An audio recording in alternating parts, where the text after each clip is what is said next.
Las sanciones internacionales son acciones tomadas por gobiernos nacionales contra otros países por motivos ya sea políticos o de forma unilateral o multilateral sin necesidad de recurrir al uso de las fuerzas. Algunos expertos coinciden en que las sanciones económicas se remontan a menos de 432 años antes de Cristo, cuando el estadista general griego Pericles dictó el llamado decreto de Megara, que quizás en esa época desató un conflicto mayor, pero la historia también ha probado el beneficio de estas sanciones en pos de la democracia y la libertad. Hoy viene a Levántate Cuba el analista político Julio Schilling a hablarnos acerca de las sanciones económicas contra regímenes totalitarios y dictatoriales. Buenos días, Julio, y quiero que nos hable concretamente cuál es el fin de estas sanciones. Este es un tema importantísimo porque, como bien explicaste, tiene una trayectoria histórica bastante larga, sí. Y es una manera civilizada de castigar a una estructura de poder dictatorial.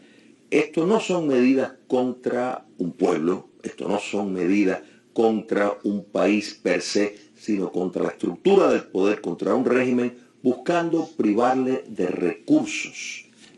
¿Y por qué privarle de recursos? Bueno, porque mantenerse en el poder cuesta mucho dinero. La maquinaria que están ejercitando para mantenerse en el poder, el control social, la represión, el espionaje internacional, la promoción de relaciones públicas para lavar la imagen que una estructura política sanguinaria pues deja atrás. Todo eso cuesta una enorme cantidad de dinero. Entonces, precisamente, sanciones van con ese fin.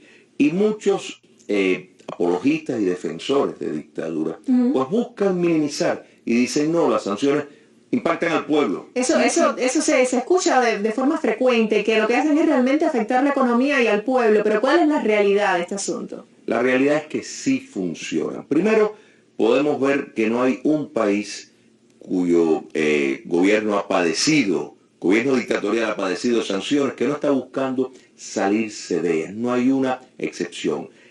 Sudáfrica racista es un ejemplo clásico de una campaña exitosa de querer promover un cambio ético y político por medio de sanciones. Es una forma civilizada, repito, porque evita una acción bélica. Entonces, cuando miramos, y podemos mirar en todos los casos, incluso el castrocomunismo, las leves modificaciones que ha hecho ha sido producto de su necesidad de ampliarse porque existen sanciones. Si miramos en todo momento, cada vez que ha habido una modificación que busca abrir un poquito el espacio por necesidad de supervivencia política para ampliar la base económica, es producto de que hay en vigencia un mecanismo de sanciones. Cuando miramos cada vez, y esto lo podemos ver a través del globo, ¿qué ha pasado con Irán, por ejemplo? Que le levantan las sanciones, le entregan 150.000 millones de dólares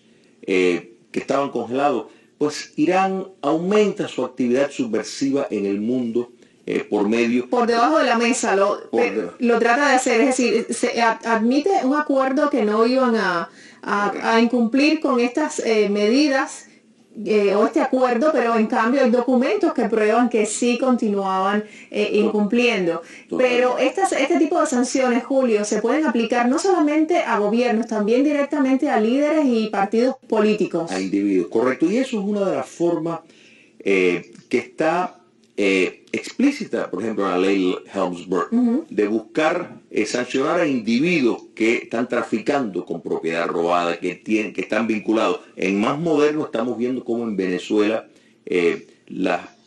incluso la administración previa ha buscado sancionar a individuos por su vínculo al narcotráfico. Yo creo que esto es una forma humana para buscar ayudar a esas sociedades que están oprimidas por dictaduras que no tendrían ningún sentido de existir. Y siempre buscan primero pues establecer frases, ¿no? El bloqueo y toda esta serie de cosas que es mentira. O sea, es mentira, y siempre se deben de atar el levantar las sanciones a avances en mínimos concesiones de derechos humanos. Hay algunas personas que dicen no funcionan las sanciones, pero también hay un factor importante, que los países comprometidos en este tipo de sanciones económicas incumplen. Digamos, aquellos que saben que el embargo está funcionando o que hay algún tipo de sanción contra algún país y hay países involucrados, ellos incumplen y entonces ese régimen o ese gobierno sigue teniendo entrada económica o intercambio económico con otros países. Mira, si miramos por qué Sudáfrica fue un caso exitoso, bueno, porque se hizo una campaña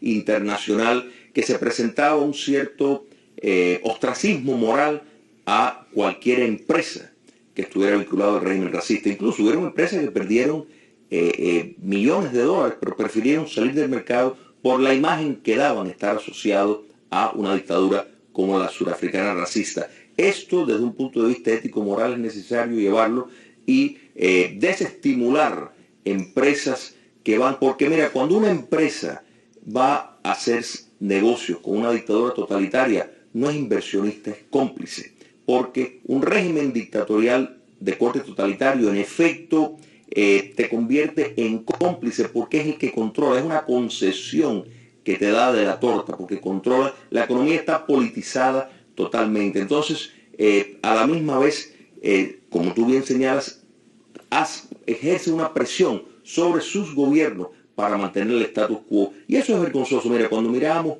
en la masacre de la plaza de Tiananmen en China, por ejemplo, la clase empresarial apoyó a la dictadura china, quería que terminara esas reclamaciones de libertad y democracia. Entonces, por eso es que el comercio internacional tiene que entender que a la vez que se está alineando con dictaduras, en efecto, está firmando una sentencia a largo plazo de su propio sistema. Y de su propia sociedad. Correcto. Sin tener la responsabilidad para las próximas generaciones, que eso es lo que está pasando en Cuba, lo que está sucediendo en Venezuela, que vemos que van todos por un embudo que es totalmente involutivo y totalmente terrible para las sociedades que ellos representan. Julio, hay un evento muy importante que usted va a ofrecer en los próximos días y que habla también y hace un llamado para el cambio democrático, para la libertad de Cuba. ¿De qué se trata? Correcto. Mira, este jueves tenemos un simposio Cuba Republicana y la Ética Cívica,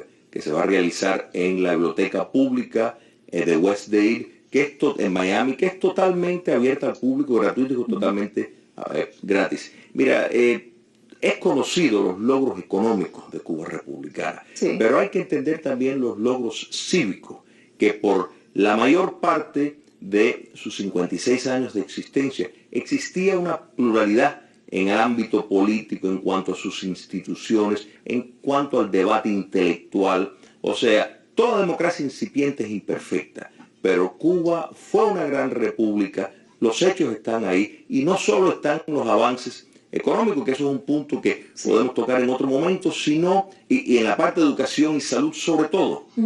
Cuando miramos, pues Cuba ha tenido un crecimiento regresivo a raíz de la dictadura castrista, pero también en el ámbito cívico, las instituciones, la amplia pluralidad que había.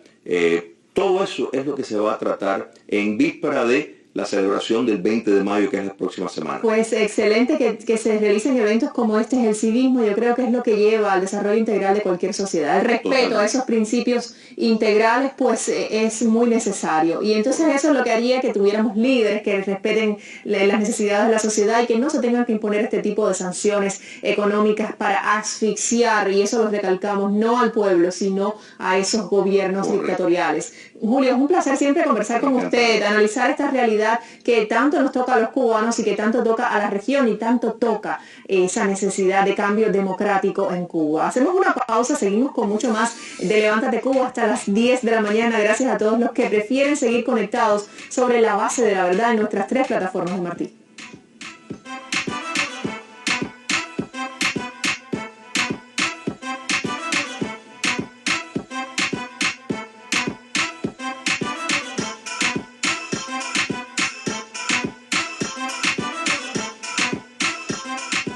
Radio Martí, 3 décadas informando al cubano.